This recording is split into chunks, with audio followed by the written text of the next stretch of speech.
your first Challenger World as a new and returning player might be slightly confusing and overwhelming, especially with all the content creators or even your friends telling you that this is a great opportunity for you to progress, and you're just like, leave me alone, I don't know what the heck it is. Hopefully, in this video, I can tell you guys everything that you need to know about Challenger World, or like the synopsis of it, and maybe what's happening in this current patch that's coming out June 16th to June 17th, and answer some of the questions that new and returning players have, like myself when I first played Challenger World, and how it will help you guys out in the long run. And if you guys have any other questions, please do let me know. Also, please note that this is not the complete everything about the next patch that's coming out. It's just a synopsis about what Challenger World is in general. We will not know until the patch notes come out, probably the day before the update. So hopefully during that time, maybe I will also make a new video explaining what the heck it is our next patch will be. But in this video, you will just find what Challenger World is and what Challenger World can do to help you level up and play and just jumpstart your account or your MapleStory journey in this sense. Let's get on with it, shall we? Our next patch that we'll be releasing is called Ride the Lightning. It'll be introducing a new character from Maple Mobile onto GMS, and his name is called Aerial of Light, or Aerial Light, Savior of Light, and he is a Shine class, but I like to pretend that he's a mermaid because of his name and how similar it probably sounds to Ariel the mermaid. But yeah, I don't know how to play him, so if you do want to play him in the future, please do your own research. I myself will not know until I play him during this new patch. And if you want my opinion on what he is and what he do, please look forward to my video, or just like comment saying like, Neko, make the video of him already, because if you guys don't, I probably won't make it. Let's be honest, let's be real here, let's be real. I'm just a one woman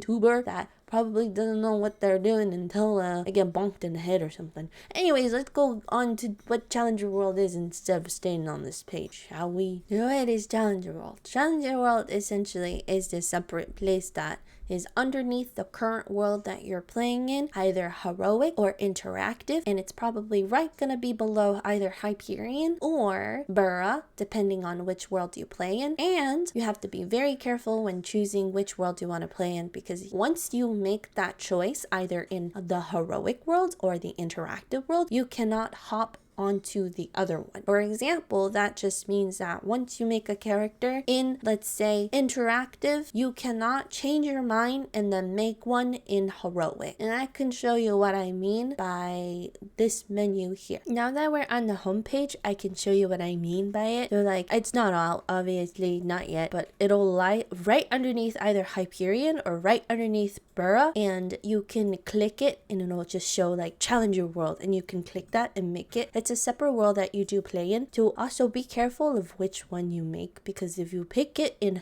heroic and you're playing interactive, you can't make it again in interactive. You're kind of locked into a world per se if you do make it in either one of them. So it goes vice versa accordingly. If you do play in heroic, just don't make it in interactive, and then if you play in interactive, don't make it in heroic, unless you want to start a new adventure in heroic servers. Just be careful of which Challenger World that you end up picking, just in case that you picked the wrong one, you know. But other than that, have fun. So going back to the page, and let me shrink a little bit. So this is what Challenger World is. Challenger World will arrive June 17th or June 16th. I keep forgetting because UTC literally trips me up every single time. Essentially, you can make a total of 5 transferable characters, and that means that regardless of which world you play in, either interactive or heroic, in Challenger World, you can make up to 5 that you can then transfer out of Challenger World to either play in Kronos or Hyperion or Scania or Bera accordingly. So whichever home that you end up choosing, you could then transfer out of Challenger World to play in that world. Again, warning for the,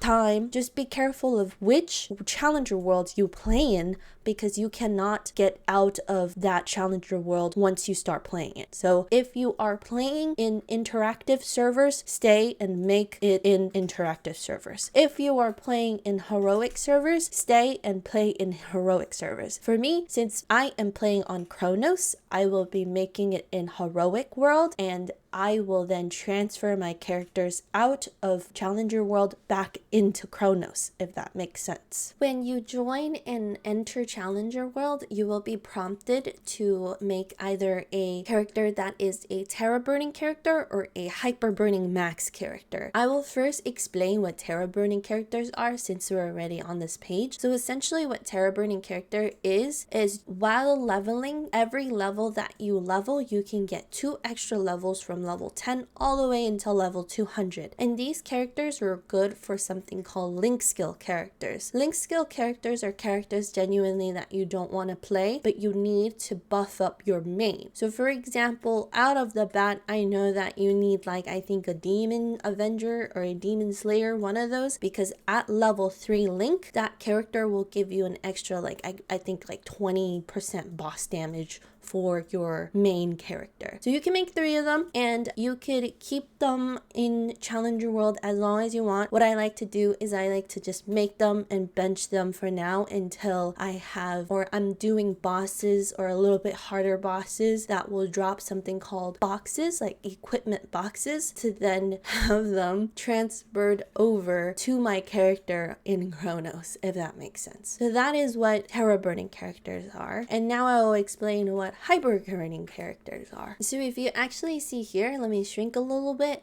that you can, while making a Hyperburning Max character, it's actually on all worlds, but I recommend you guys not making it in either Kronos, Hyperion, and make it in Challenger World, because you do get that bonus gifts when you make it, right? You gain bonus buffs and bonus creations upon making the character. So when you do make a character in Challenger World, like I said before, it'll tell you to make either a Tera burning character or something called a Hyperburning Max character. And you want to actually, for the first character that you make on Challenger World, you want to click the Hyperburning Max, because what Hyperburning Max is for every 1 level instead of Tera burning, right?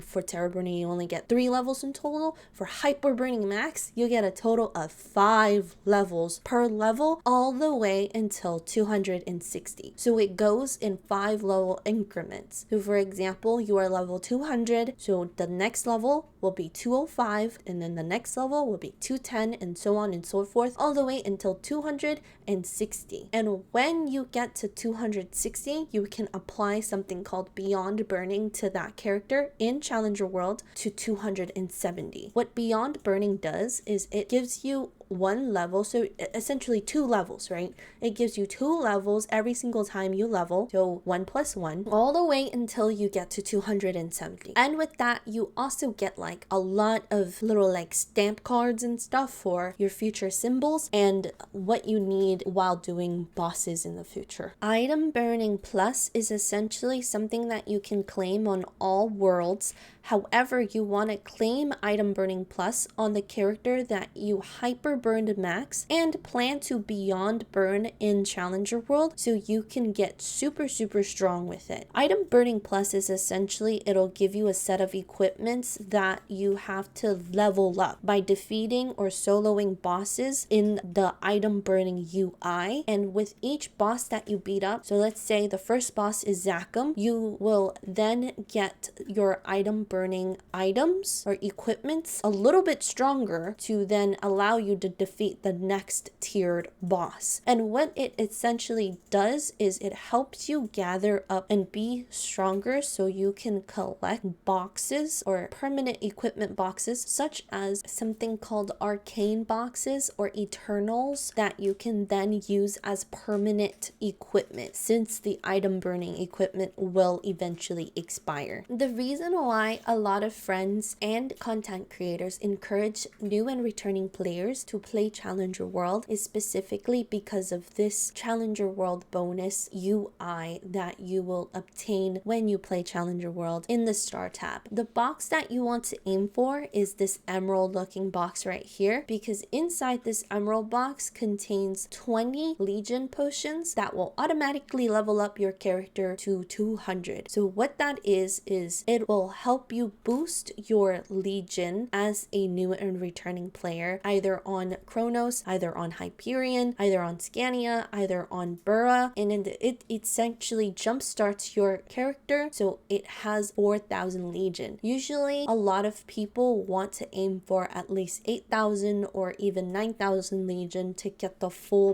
block, and this block looks something like this. So this is the block that I'm talking about. I'm only at 7,000 Legion because I recently just started playing. So these are your Legion little champions here. You can make a bunch of them to level 210 or to however much that you need, and essentially these are little Tetris cubes that you can place to either help you get more damage or help you get more EXP or help you get more boss damage if you're bossing. So you can do different presets for different needs. I'm currently training, so I will put mine on EXP obtained. With 4,000 Legion, your block will probably be a little bit smaller than the one that I currently have. However, it will also allow you to gain these extra benefits while playing the game. Overall, the main thing that you want to achieve as a new and returning player isn't like challenger status, but it's just the emerald status, because that itself will give you 4,000 extra legions and 20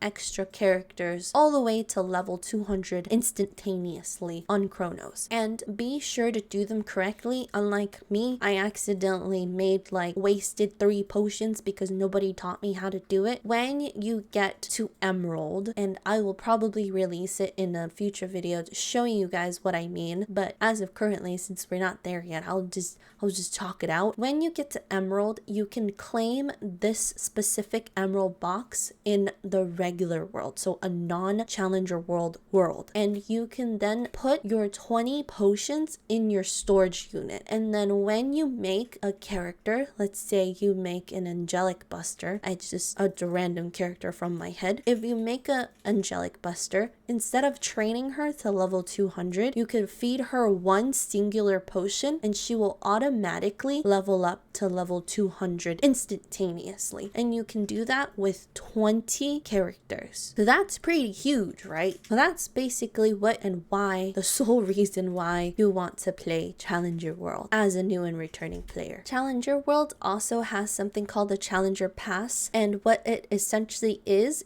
just missions that you do weekly or daily. So for example, it'll ask you to do a daily symbol quest, or either doing Monster Park, or killing however many mobs, or trying to do epic dungeon at least once. So just stuff that you would already be doing, and once you complete it, you get extra goodies essentially. Now, this specific Challenger World is releasing a boss called Kai. He is a time lash wanderer, and you can get a lot of goodies from him. You can get a magnificent soul, you can get an outfit, you can get his hair, and essentially it's just an event boss that you can specifically do in Challenger World. This Challenger World is also releasing something called Challenger Partners, and you and a friend can team up to kill bosses and participate in weekly bossing activities to earn something called fragments that you will be using as a level 260 beyond character after getting your 6th and hopefully final job. And the thing about Challenger Partners is you cannot break up with them. So what that means is once you are formed as the partnership, that partnership will not end until Challenger World end. Or if your partner accidentally deletes their Challenger World, or if your partner decides to leave you in Challenger World, then you will not be able to do this pass anymore. So I recommend you talk to somebody that you trust, or playing with a partner or a friend in Challenger World if you want to do this. Again, you don't have to if you don't want to. It's just another little event that they have to progress your character a little bit more further than usual. And you can only take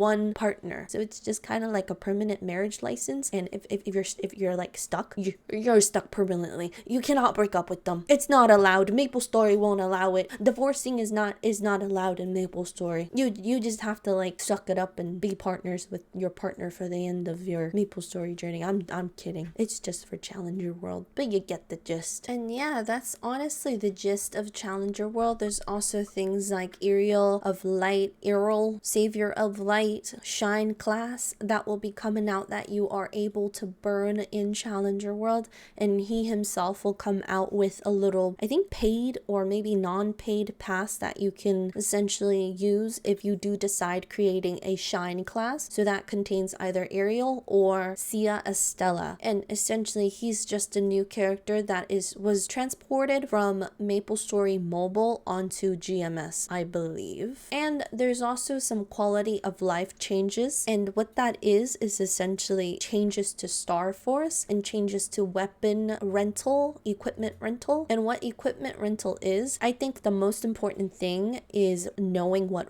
weapon rental is. What weapon rental is essentially weapons that you can rent for now an extended of 2 days to kill harder bosses, just in case your item burning beyond or item burning max items don't necessarily hit that threshold to kill that specific boss you're aiming for. So weapon rental will help with that a lot more.